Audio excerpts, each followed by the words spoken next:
parameters that can depend on the explanatory variables.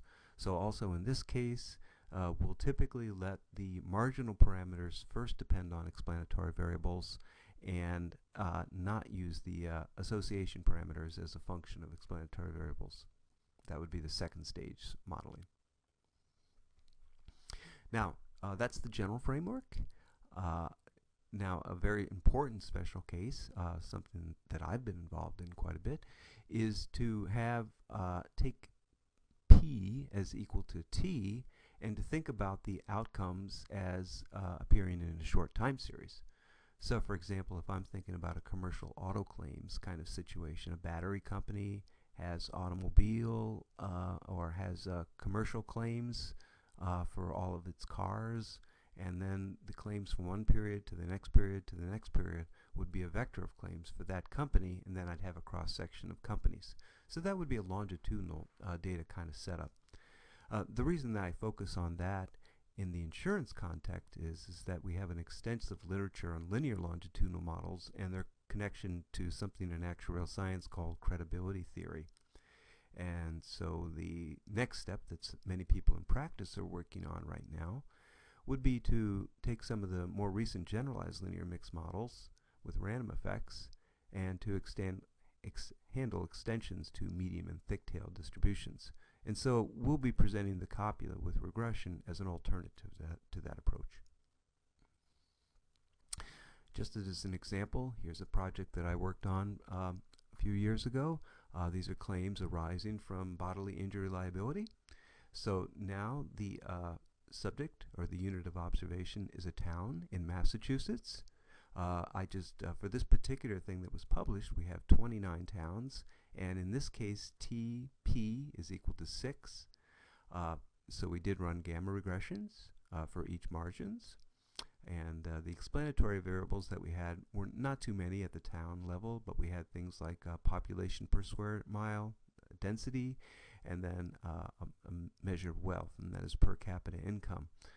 In particular, we were able to use the Gaussian copula to account for time dependencies, and so this graph then compares the full or the usual credibility models to that came up with the copula, and we can see that they're pretty close to one another.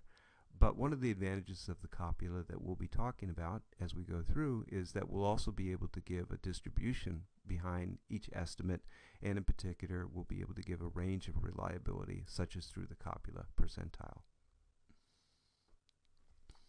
So for multivariate regression, again, just to sum up, we have several outcomes of interest. That's the multivariate part.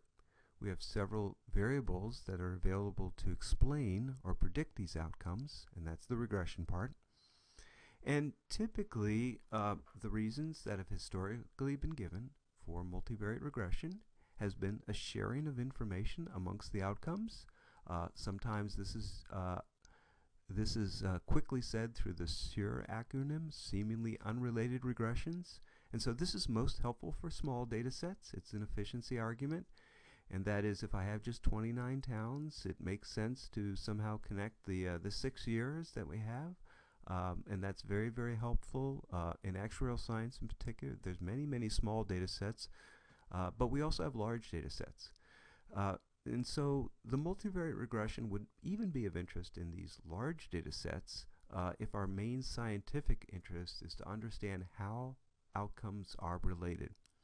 We'll be talking later on about an example taking a look at insurance losses and expenses, and it will make sense that the larger the loss, the larger the expense. On the other hand, you might want to understand some of the regression aspects, in particular the claimant's age, gender, use of lawyer, and so forth. These additional variables may in fact induce dependencies between losses and expenses, and so we'll want to control for those things using regression techniques and still understand, even after I control for the use of lawyer, how related are losses and expenses. And so finally, prediction is very important in an actuarial context, and so anytime that we're trying to predict outside of the data set, understanding the association is particularly important for the tails. We're now about to start the section on our very first look at copulas.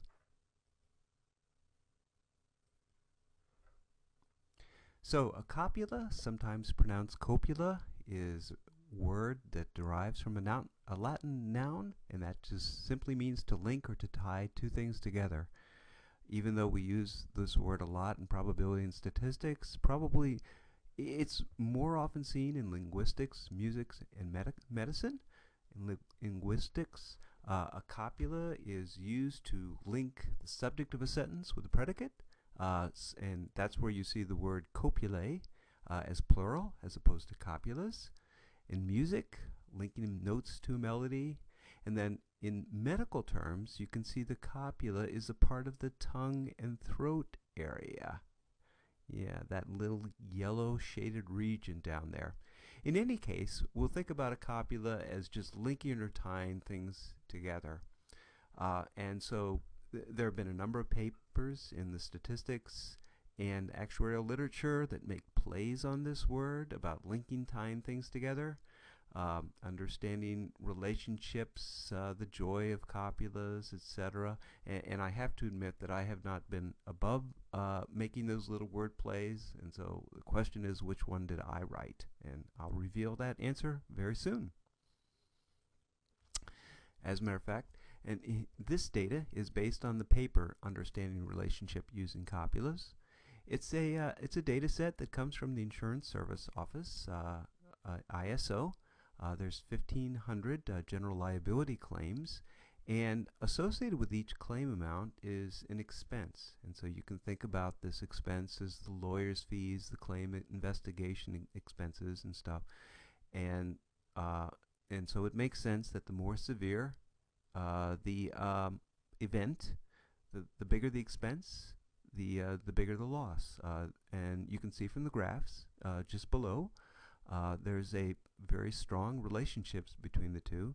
In the original plot on the left-hand scale, it's very hard to discern that, but then when you immediately switch to the right-hand scale when you switch to the log scale in the right-hand panel, then you can see the very strong association between losses and expenses. And even though losses are plotted on the horizontal axis, the x-axis, we don't really think about one as an explanatory, one explaining the other. They're both outcomes of interest that come from an event. So, as is typical with data sets in the insurance, these are very skewed and fat-tailed data. And so one of the things that you'll do in this parallel tutorial is check that, in fact, a Pareto distribution fits pretty well to each distribution. And here's a formula for the distribution function of the Pareto, with B as the scale and S as the shape parameter. And the left-hand panel gives the distribution function of the Pareto, and the right-hand panel gives the density function. So again, you can see it's very skewed and fat-tailed type of distribution.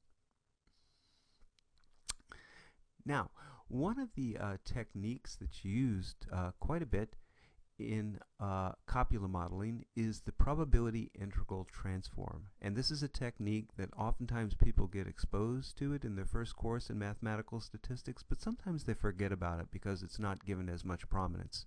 So I want to go over that technique right now. So start with a capital F, a distribution function, and we'll assume that y is continuous.